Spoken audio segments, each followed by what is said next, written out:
Kryetari i PD-s Sali Berisha deklaroi se zhbërja e reformës në drejtësi është pjesë e programit elektoral të Partisë Demokratike. Gjatë një takimi për fushatën zgjedhore të 11 majit, Berisha pranoi se Brukseli mbështet reformën drejtësi është kundër opozitës për këtë çështje, por sipas tij Partia Demokratike nuk tërhiqet e do të hartojë një reformë të re me Komisionin e Venecias. Kemi një vështirësi serioze me Komisionin Evropian, duhet ta njohim, sepse bën një mbrojtje fanatike të kësaj reforme.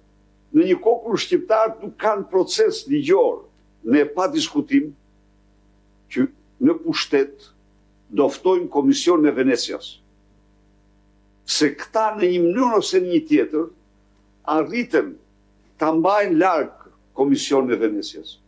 Berisha përsëriti akuzat se SPAK është prokurori politike, sipas kryetarit të PD-s, edhe pse prokuroria e posaçme ka arrestuar ish-ministra e kryetarin e Bashkisë Tiranës Veliaj, çështjet që lidhen me kryeministrin Edi Rama janë mbyllur nga kjo prokurori.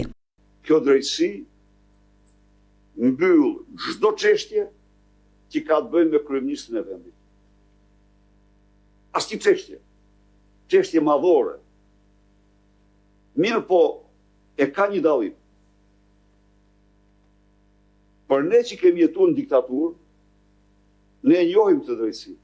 Se dhe në diktaturë, drejtësia dënonte dhe pushkatonte kundërshtar të regjimit, por e vërteta është që dënonte dhe pushkatonte edhe ordiner. Ai duhet ordiner, vrasës, kriminal, edhe ato e bënte ajo, nuk mund të themi që nuk i bënte. Kryetari i PD-s Berisha lajmëroi se fokusi kryesor në këto pak javë që na ndaj nga zgjedhjet do të jetë sensibilizimi i faktorit ndërkombëtar për ato që ai cilëson tentativat Partisë Socialiste për të manipuluar vullnetin e qytetarëve. E Berisha lajmëroi se do të ngrejë problematikën e integritetit të zgjedhjeve edhe në mbledhjen e Këshillit të Evropës që do të mbahet pas pak ditësh.